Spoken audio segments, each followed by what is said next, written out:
Chinedu had everything a man could dream of: wealth, status, and respect. At 42, he was one of the most successful real estate developers in Lagos. His name alone opened doors before he even arrived. He drove luxury SUVs, wore tailored Ankara-inspired Italian suits, and dined in expensive restaurants on Victoria Island, where waiters greeted him with deference. Young men admired him, and many envied the life he lived. But at home, life wasn't as perfect as it appeared. His wife, Amaka, had been with him for 10 years. They met when he was still struggling with his first construction project in Surulere. She was a banker back then, and life felt simple. Their love flowed naturally, laughter came easily, and evenings spent on their small balcony eating suya and roasted corn felt like paradise. Wealth, however, has a way of changing things. Their home grew larger in Lekki, their schedules tighter, and their conversations shorter. Amaka had built her own boutique business, selling luxury lace and fabrics to high-end clients across Lagos.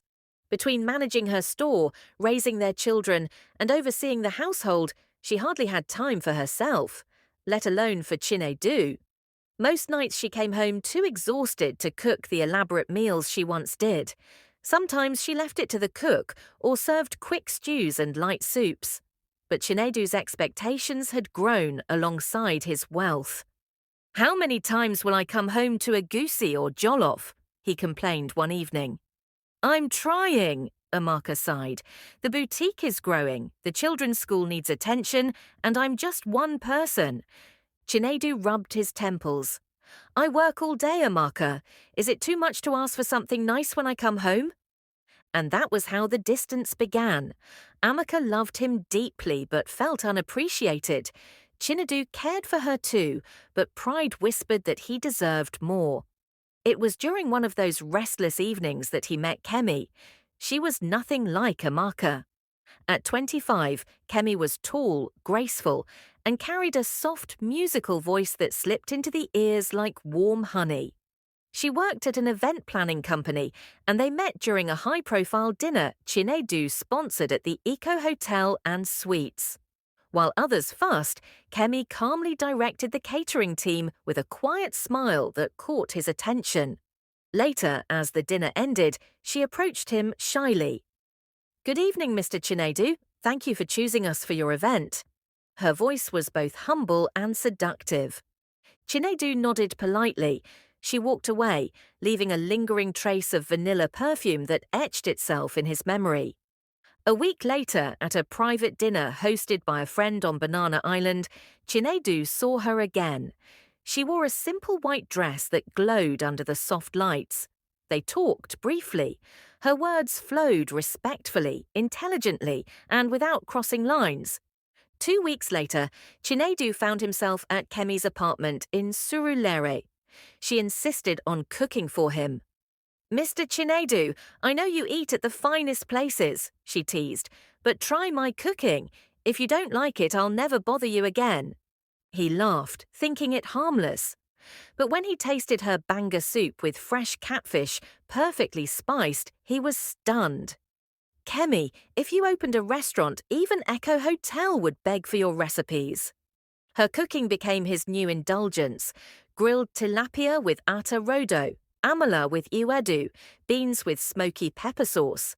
Her meals tasted like comfort itself, and she served them with sweetness. "Eat well, Chinedu," she'd say softly. "A strong man must keep his strength." Meanwhile, at home, Amaka noticed his appetite fading and his attention slipping. She prayed quietly at night, asking God to bring his heart back. By the 3rd month, Chinedu's evenings no longer belonged to his family. His mansion in Lekki Phase 1 felt like a place he visited, not a home. Each evening, he drove past his own gate and straight into Kemi's flat. Her smile, her food, and the cinnamon-scented air of her living room became his ritual. Yet, strange things began to happen. He felt weaker, sweating through nights despite the air conditioning. His memory faltered, and concentration in meetings became difficult. Amaka noticed before anyone else.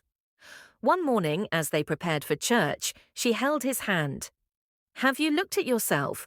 You're losing weight. Your eyes are tired. Are you okay?" Chinedu forced a smile. "It's just work. I'm fine." But he knew something was wrong. Still, instead of resting, he leaned deeper into Kemi's arms. Unbeknownst to him, Kemi was changing too. Her sweetness was now laced with control. She decided what he ate, what he drank. One night she handed him a chilled bottle. "No need for wine, love. I made Zobo for you. It will give you power." He drank without hesitation. It tasted slightly bitter at the bottom. That night his vision blurred. "Kemi, did you put too much pepper in this soup? My head feels light."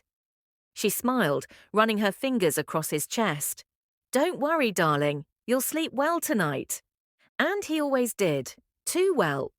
Oversleeping, waking up disoriented, unsure when he had even laid down. She assured him each time, "You were just tired. I'm taking care of you." But in another part of Lagos, a man named Chief Aid reclined in his leather chair in Ikoyi, swirling brandy as he spoke on the phone. "Kemi, you're doing well," his deep, cold voice said. "But don't relax yet. Increase the dose. We need him compliant." Kemi hesitated. "But Chief, he looks sick. Maybe we should slow down." "Are you questioning me?" Chief Aid snapped. "Do you want to lose everything I gave you?" Her hands trembled. "Number, I'll do as you say." She poured a few drops from a small vial into Chinedu's next drink, whispering, "God, forgive me." Back at home, Amaka's patience wore thin. Chinedu avoided her touch, skipped family dinners, and sometimes slept in the guest room. One Saturday, she confronted him. "Where exactly are you going again? Every night, every weekend? It's always work. Do you think I don't notice?" Chindu's jaw tightened. "Amaka, must you interrogate me every time I step out?" "The man I married used to come home to me," she snapped. "But now you're a stranger." He said nothing, grabbed his keys, and drove straight to Kemi. That night, she fed him grilled catfish with her hands, romantic music playing. He felt adored, too adored to see the truth. But Amaka knew. Her intuition screamed. One night she followed him. She saw his SUV parked outside an apartment, saw him greeted with a warm hug by the young woman. The image seared her chest like fire. She wept alone that night, but vowed not to give up. By the 4th month, Chinedu's health crumbled. He brushed off Amaka's pleas to see a doctor. But one Saturday night, after returning from Kemi's, he collapsed. Amaka's screams shook the mansion. At the hospital in Ikeya, doctors found unusual substances in his system.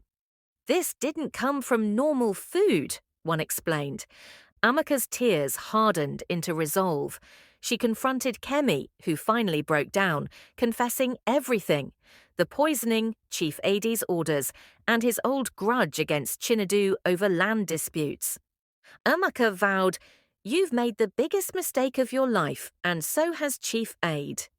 With her brother Emeka, a sharp lawyer, they hatched a plan. Kemi agreed to help, fearing Chief Aid, but desperate to be free. At a staged business meeting in Victoria Island, Chief Aid walked in confident. But Amaka slid a tablet across the table. On it played Kemi's confession and recordings of Aid giving orders. Police, already listening in, moved in to arrest him. News broke the next day. Business mogul Chief Aid arrested for conspiracy and poisoning. His empire crumbled overnight. Days later, Chinedu woke in the hospital to see Amaka by his side. "Amaka, I'm sorry," he whispered. "You failed yourself first," she said gently. "But God has given you another chance. Don't waste it." Kemi visited once, kneeling in tears. "Please forgive me." Chinedu told her quietly, "Rebuild your life. That's the only apology I'll accept." Weeks later, Chinedu returned home, weaker but humbled. His doctors warned him of long-term damage. Amaka stayed, though their trust was shattered.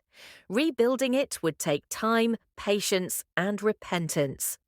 This story reminds us that wealth, status, and luxury can never replace the deeper treasures of marriage: faithfulness, gratitude, and contentment. When pride and dissatisfaction slip into a home, they quietly open the door to temptation and often destruction. Chinedu's restless desire for more blinded him to the love and sacrifices of his wife, leading him down a dangerous path of deceit. In the end, he learned that true strength lies not in possessions, but in humility, loyalty, and cherishing the people who truly matter. Thank you so much for watching. Your support means everything to us. If you enjoyed this video, please don't forget to like, share, comment, and subscribe to our channel.